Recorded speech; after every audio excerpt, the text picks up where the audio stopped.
Aniya na ang mga dagkong balita karong adlaw sa One Mindanao. Level sa tubig sa kasapaan sa Davao City. Nagpabiling normal bisan sa nasinating daot nga panahon. Apan otoridad, padayong nakaalerto. Mga kanhi Board of Directors sa Cagayan de Oro City Water District kon COWD. Gikwestiyon ang term extension sa Interim General Manager. Mga kanhi leader sa CPP, NPA, NDF. Gibatukan ang COMELEC resolution nga naghimong election offense ang red tagging. DPWH, gisiguro nga matuman ang mitigating measures aron di madaot ang kinaiyahan sa pagtrabaho sa Samal Island Davao City Connector Bridge. Og libreng kape, gidalit alang sa mga nagpakita og creativity sa pagpaint og coffee mugs sa General Santos City. Ito ang GMA Regional TV 1 Mindanao. Mayong hapon, Mindanao. Ako, si Sara Hilomen Velasco. Luyo nga nagpabiling anaa sa luwas nga level ang tubig sa kasapaan sa Davao City. Gipay mangnuan sa Davao City Disaster Risk Reduction and Management Office ang katawhan, ilabi na katong mga namuyo duol sa landslide ug flood-prone areas nga mag-igma tungod sa nasinating pag-ulan. Atong saro ng detalye nini sa live report ni Argil Relator. Argil? Sara, gawa sa Davao City, ginamonitor sab ang lakat sa panahon sa mga silingang probinsya sama sa Davao del Norte o Bukidnon. Kay ugaling kusog ang ulan sa maong mga lugar, posible matod pa ang pagdagayday sa tubig baha gikan sa maong mga lugar sa mga river channels sa konektados sa Davao City. Tibok adlaw nakasinati og mga pag-ulan sa Davao City. Apan sa monitoring sa Davao City Disaster Risk Reduction and Management Office, doon na may pag-ulan sa dakong bahin sa syudad, nagpabiling normal ang level sa tubig sa kasapaan. Ang kabalakan lang, kung dunay kusog nga pag-ulan sa kabukiran, muresulta kini sa pagbaha sa downtown area sa higayong mudagayday na paubos ang baha. Naay mga areas pod nga gadagom ay naay areas nga gataligsik.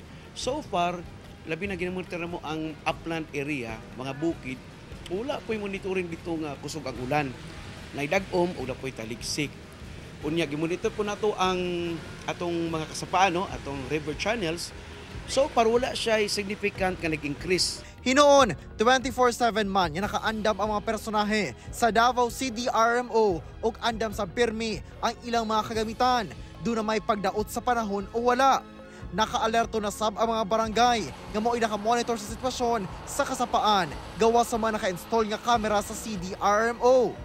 Gawa sa Davao City, ginabantayan sab sa CDRMO ang lakat sa panahon sa mga silingang probinsya sama sa Bukidnon o Davao del Norte. Sanglit kung kusog ang pag-ulan sa maong mga probinsya, posibleng maabot ang baha sa syudad tungod kay konektado sab ang kasapaan sa maong mga lugar padulong sa Davao City. Careful ta o mag-andang mga silingan kung adunay mga changes o unusual o extraordinary nga pagdagan sa tubig, musaka siya, i-encourage tanan sa pag-evacuate. Sara, sumala sa weather forecast sa Pag-asa, easterlies ang nakaapekto sa panahon sa Davao City ug sa tibuok Davao Region. Busa lauman gihapon ang mga pag-ulan-ulan labi na sa hapon ug gabi. Busa dugang pahimangno sa Davao City Disaster Risk Reduction and Management Office labi na ngadto sa mga motorista nga hinay-hinay lang sa pagpadagan sanglit danlog ang kadalanan. Sara. Okay, daghang salamat Argil Relator. Nangatagak ang mga dagkong bato padulong sa dalan sa Don Marcelino, Davao Occidental tungod sa pagdahili sa yuta resulta sa nasinating pagulan. Ikaduha maatod pa nakasinati og pagdahili sa yuta sa Saladok, Barangay Kinangas sa lungsod sa Don Marcelino, Davao Occidental nga mo'y agianan pasulod sa sentro ug padulong sa Jose Abad Santos. Sumala sa MDRRMO nangatagak ang mga dagkong bato padulong sa dalan Huwebes sa gabi ug nasundan kini Biyernes alas 5 sayo sa buntag. Huwebes sa hapon pa diyang nagsugod ang pag-ulan-ulan sa lungsod. Doon na say parte sa dalan nga nahugmak. Pipila sab kapunuan sa kahoy ang natumba ug mibabag sa dalan. May na lang walay naangin nga mga motorista. Giling nagpahigayon og clearing operations ang Municipal Engineering Office of DPWH aron pangkuhaon ang mga nakababag nga bato ug yuta ug ayuhon ang nadanyos nga dalan. Alas 12 sa udto karong adlaw dihang naagian na og mga sakyanan ang maong dalan. Nakasinati gihapon karon og pagpanaligsik sa Don Marcelino nga epekto sa Easterlies. Hinuon walay gipatuman nga suspensyon sa klase ug trabaho. Atong sayron ang dugang pang mga balita sa Mindanao. Makauban nato si Cyril Chavez live sa Cagayan de Oro City. Cyril. Salamat, Sara. Nagpahigayon og lihok protesta ang mga kanhi leader og miyembro sa CPP-NPA-NDF aron babagan ang pagpatuman sa resolusyon sa COMELEC nga nagmando nga usa ka election offense ang red tagging. Ano yung report ni Argel, relator? Wala igsapayan sa mga kanhing sakop sa CPP-NPA-NDF nga karon ana-ana sa sabakan sa gobyerno ang pag-ulan sa Davao City. Maparayag lang ang ilang pagbatok sa COMELEC Resolution 11116. Sa maong resolusyon, gideklara sa COMELEC nga ang pag-label o pagtawag sa grupo o individual nga terorista o kriminal nga walay igong ebidensya usa ka election offense sa umaabot nga 2025 midterm elections. Mialma ang mga kanhing NPA leaders sanglit hulga matud pa kini sa freedom of speech o democratic process. Gibarugan nila nga ang pagsulti sa kamatuoran labot sa kalambigitan sa mga organisasyon sa CPP, NPA, NDF dili usa ka krimen. Ginapahuyan kini sa resolusyon sa COMELEC pinaagi sa pagbawal sa diskusyon kabahin sa mga individual o organisasyon nga dugay namong gipamatud-ang dunay koneksyon sa CPP, NPA, NDFP. Sa laktod, ang resolusyon nagpasabot nga ang pagsulti og tinuod usa ka krimen nga red tagging. Sayod matud pa sila kung kinsa ang mga kaubanan nila kaniadto sa kalihukan ug ang mga organisasyon nga konektado sa NPA nga nanagan karong eleksyon. Usa sa dako namong pangutana kaya mga dati namong kauban sa partido gitugutan sa COMELEC nga mo-file sa ilang kandidasi. Ang ilang pagkawalay ulaw nga musulod sa gobyerno aron ang resources sa gobyerno gamiton para pagpakusog sa armadong kalihukan. Dungan sa maong rally sa Davao City ang pagsumite sa mga representante og petisyon ngadto sa COMELEC sa kauluhan aron amyendahan ang ilang gipagulang resolusyon. Ginapangayuan pa og pahayag ang COMELEC labot niini. Kauban si Mature Awing sa kamera. Ako si Argel, relator. 1 Mindanao. Padayon pang ginaimbestigahan sa Police Regional Office Bangsamoro Region ang pagpamusil sa Vice Mayor sa Datupiang Maguindanao del Sur. Samtang ginasuta pa nila kung election-related ba ang maong pagpamusil. Ane report ni Efren Mamak. Kahinumduman nga nakaangkon og samad pinusilan sa tiyan si Datupiang Maguindanao del Sur Vice Mayor Attorney Muhammad Omar Samama. Iyang gipusil kini samtang naghatag og mensahe atol sa gipahigayong Shrine Convergence Program sa LGU sa Barangay Magaslong, Datupiang, Maguindanao del Sur niadtong Lunes sa buntag. Hinuon, ana kini sa maayong kahimtang. Sumala sa Police Regional Office Bangsamoro Autonomous Region kon PRO Bar. Padayon matud pa nila nga giimbestigahan kung kinsa ang suspect sa maong pagpamusil. Ginasuta pa sab nila kung duna matud pay nadawat nga mga pagpanghulga ang mga opisyal nga biktima. Ginasuta pa sab sa kapulisan kung election-related violence na ba ang nahitabong pagpamusil sa maong opisyal. Election-related pa lang din po yan. So, ginaysa po sa mga tinitignan po natin yan na mga gulo. So, sa ngayon, hindi pa po siya totally masasabing election-related. So, subject pa po siya for validation yan kung pasok po pa siya sa mga parameters para may consider po yan. Samtang gikondena sa Maguindanao del Sur Provincial Government ang maong pagpamusil nga sumala nila usa ka hulga sa ginaduso nga kahusay sa probinsya. Nanawagan sab kini sa otoridad nga madakpan ug manubagayod ang mga responsable. Gikondena sab sa Ministry of Interior and Local Government sa Bangsamoro Region ang pagpamusil ngadto sa Vice Mayor. Usa matud pa kini kapag atake sa kalinaw ug demokrasya sa rehiyon. Gipanawagan sab niini ang mas lalom nga investigasyon ug paspas nga kasulbaran sa maong kaso. Kauban si Gary Balantay ug Bong Vicencio, Efren Mamak. 1 Mindanao. Sanglit mosulod na ang bulan sa Marso kung asa ginaobserba ang Fire Prevention Month. Karon pa lang nangandam na ang usa ka barangay sa poblasyon area sa Cagayan de Oro City aron mapangandaman ng mga posibleng insidente sa sunog. Sayron ta ang ilang proyekto pinaagi niining balitang barangay. Mga fire extinguisher nga anaa sulod sa protektadong butangan ug anaa kilid sa dalan, kini ang bagong proyekto karon sa Barangay 10 poblasyon sa Cagayan de Oro City isip ilang pagpangandam sa bulan sa Marso nga giilang Fire Prevention Month. Tungod sa maong bulan sagad mahitabo ang mga insidente sa sunog. Matod ni Barangay Chairman Christopher Calunod nga ila gyud gigahinan og budget sa barangay ang nasangpit nga proyekto. Sanglit nasayod sila nga importante kini aron mapugngan ang sunog. Doon na tayo 30 kining naa karon nga kita niyo nga sa box siyam na kabuok.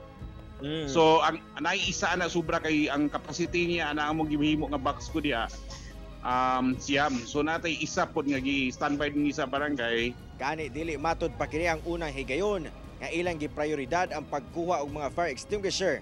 Sanglit sa milabayng tuig pa namalit na sila. Hinoon ila lamang kining gipamutang sa mga kabalayan sa ilang mga barangay officials aron ugaling adunay sunog daling magamit sa mga residente. Apan karon tuiga sanglit dili matagna ang sunog, ilang giprioridad nga mabutangan og fire extinguisher ang kilid sa kalsada nga accessible sa tanan. Panangitan pohon si bako og naay mga trahedya, diretso nila mabuak ang kining fire extinguishers. Mabuak ang sa amin then makuha nila ang fire extinguishers para makaresponde pud sila dito. Padayon sab ang koordinasyon nga ilang ginahimo karon sa BFP aron mahimong hanas gyud ang ilang mga residente sa paggamit og fire extinguisher ug galing adunay sunog. Lipay sab og dakong garbo ang gibati sa Barangay 10 Council.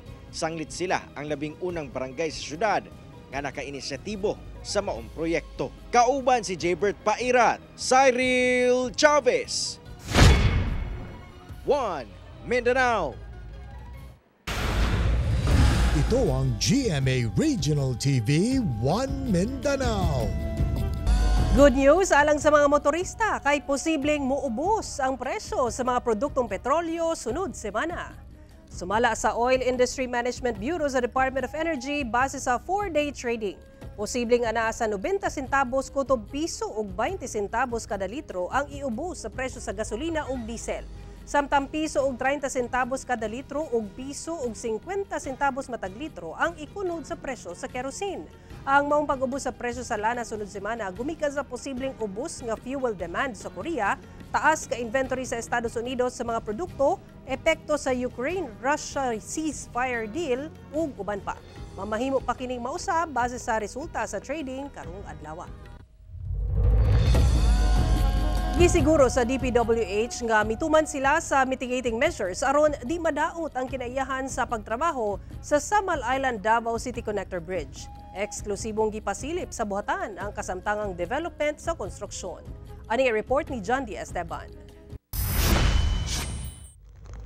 Eksklusibong gipakita sa Department of Public Works and Highways ang konstruksyon sa Davao City Samal Island Connector Bridge sa GMA Regional TV 1 Mindanao.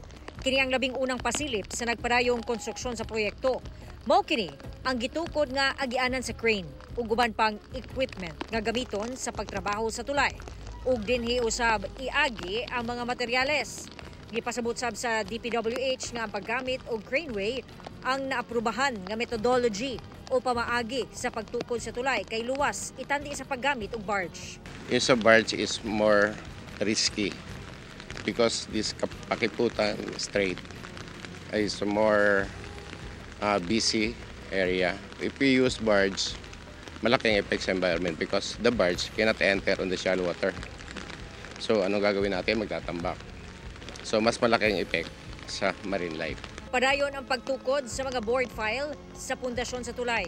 24 board files sa matag side sa Davao ug sa Samal ang itukod sa ilawom sa dagat.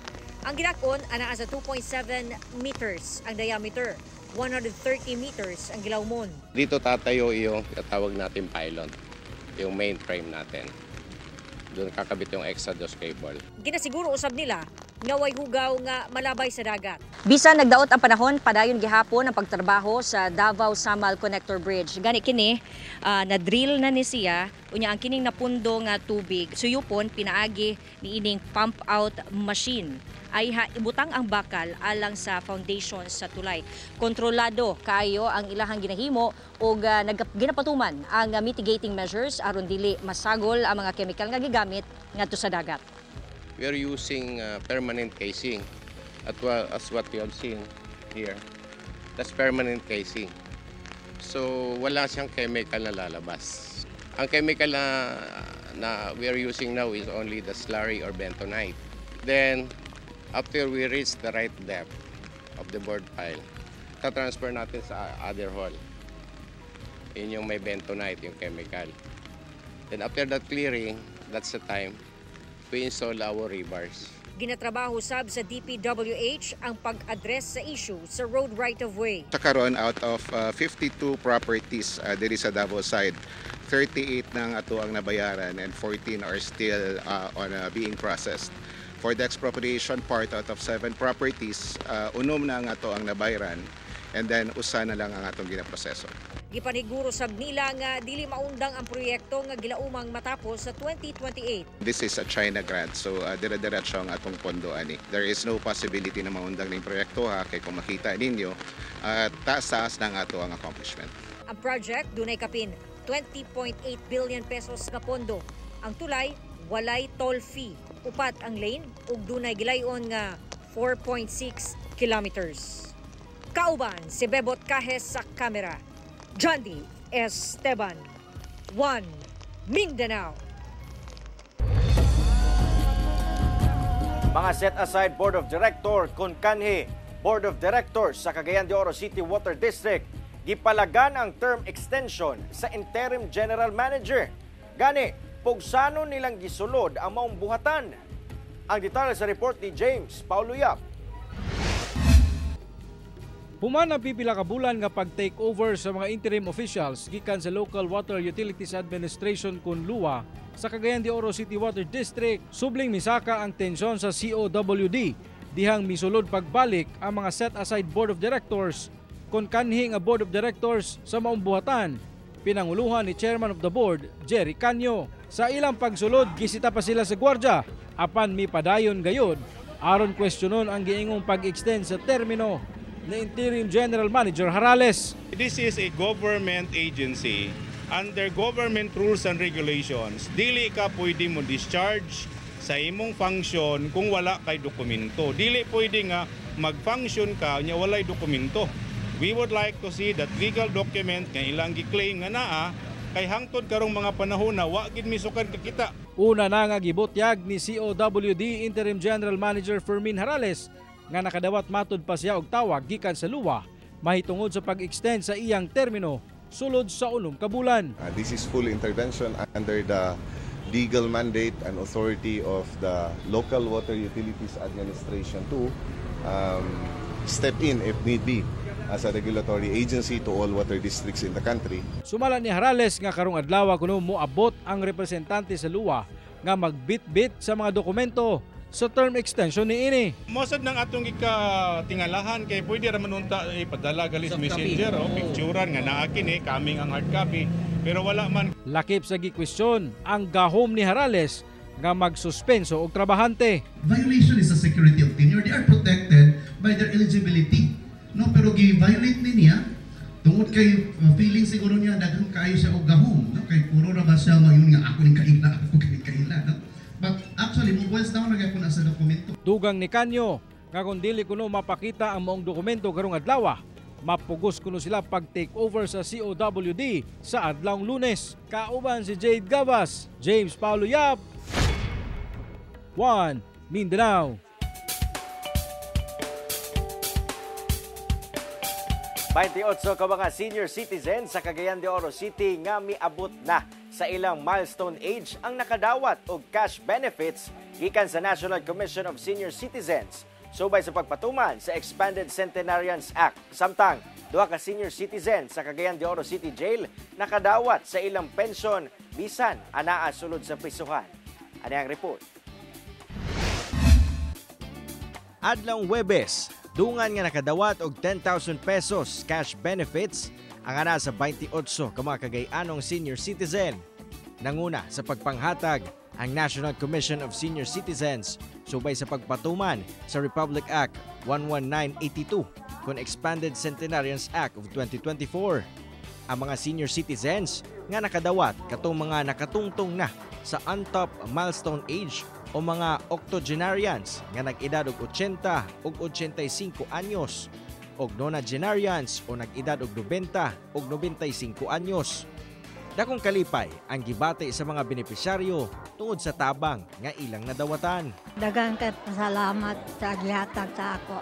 Kalipay oy, nalipay ko kayo. Sumala sa National Commission of Senior Citizens Region 10 nga human ang pagpanghatag sa Cagayan de Oro City, isunod-sunod gilayon ang ubang benepisyaryo nga senior citizens sa tibuok rehiyon. So karon no ang atong gi-awardan kay mga ni birthday man karong January. So January beneficiary sila. Continue na ni siya according sa act. It will be done by NCSC as access nga continuous jud siya. Samtang nakadawat sab og pension claims ang ana sa duha ka mga senior citizen nga lalaking person deprived of liberty o PDL nga anaa sulod sa Cagayan de Oro City Jail Male Dormitory. Ang paghatag og pensyon gipangunahan sa Office of the Senior Citizen Affairs sa LGU uban ang kooperasyon sa BJMP. Gihimo kini aron bisan pa man nga PDL sila, mabati gyapon nila nga ana ay mga programa ang panggamhanan para kanila nga mga senior citizen. Kauban si Roland Cañas, Cyril Chavez, 1 Mindanao.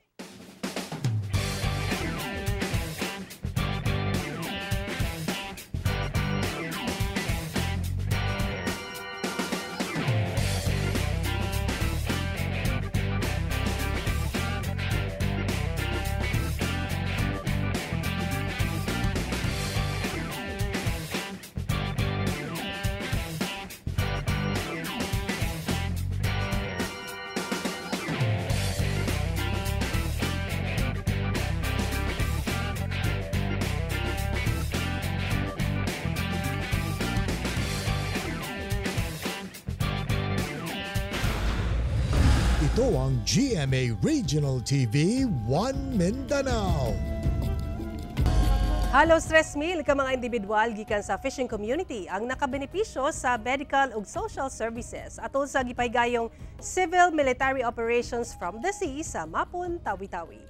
Ana sa 2,855 ka mga individual gikan sa fishing community ang nakadawat sa pipila ka medical services atol sa gipahigayong civil military operations from the sea nga gipangunahan sa Naval Forces Western Mindanao kauban ang Western Mindanao Command sa Mapon, Tawi-Tawi niadtong Sabado ug Domingo.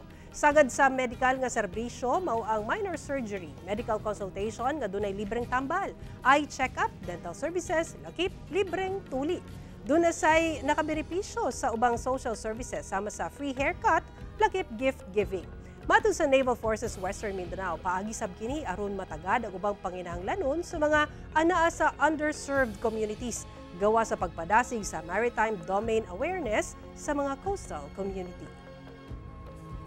5 ka species sa pitcher plant ang nadokumento sa DNR-12 sa Mount Sinaca sa Arakan, Cotabato. Nakita kini sa mga personahe sa Sentro Matalam ug DNR-12 atol sa ilang 3 ka adlaw nga foot patrolling sa Mount Sinaca sa Barangay San Miguel sa Arakan, Cotabato niadtong February 18 hangtod 21. Nadokumento ang maong species sa pitcher plant nga gitawag nga Nepenthes sulod sa 135 hectare nga tropical forest area. Nagpasabot matod pa kini nga himsog ang biodiversity sa lugar nga dakong tabang sa ecosystem niini. Ang pitcher plant ilado sa tubular nga istruktura niini nga bubitik ug mohilis og insekto nga moresulta sa paghatag niini og nutrisyon sa yuta sa lugar. Sumala sa DNR, gikonsiderang endangered and vulnerable ang maong species sa pitcher plant. Busa mas gitutukan sa ahensya ang pagprotekta sa maong talagsaon nga tanom. Sa karon anaa sa 60 ka species sa pitcher plant sa lugar ang nailhan. Appointment order sa Commanding General sa 4th Infantry Division sa Cagayan de Oro City, buot ipabakwi sa usa ka gubernatorial aspirant sa Misamis Oriental tungod sa gingong conflict of interest. Sanglit aspirant ang amahan niini sa usa sa mga lungsod sa probinsya. Ang detalye sa report ni James Paulo Yap. Usa ka petition letter ang gipadala ni kanhi Misamis Oriental 1st District Congresswoman o gubernatorial aspirant Juliet Uy, kang COMELEC Chairman George Erwin Garcia o Philippine Army Chief of Staff General Romeo Browner Jr.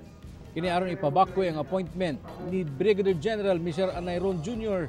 isip Commanding General sa 4th Infantry Division tungod matud pa sa conflict of interest. Sumala sa Head Legal Counsel sa kampo ni Uy nga usa ka dakong kalapasan sa Omnibus Election Code ang pagsilbi ni Anayron isip Commanding General sa 4th Infantry Division, ilabi pa nga usa ka mayoralty aspirant ang iyang papa sa lungsod sa Sugbong Kugon sa Misamis Oriental kunasa lakip kini sa area of responsibility sa Fort ID. Si Brigadier General Anayron impluwensyado og gamhanan kayong mga posisyon dako kayong mahimo. So mo na nga ang ato ang panawagan kaniya nga mukanaog siya, total di man mawala ang iyang sweldo, di man mawala ang iyang sa trabaho, magpabilin man siya o mo balhin siya sa asa ba siya ma-assign. Pero dili siya dinha, no? Walay mawala niya kay kung dili na mapugos gayud kita pag-file kaniya kaso nga to sa ombudsman. Una nang gipasabot ni Brigadier General Michel Anayron Jr.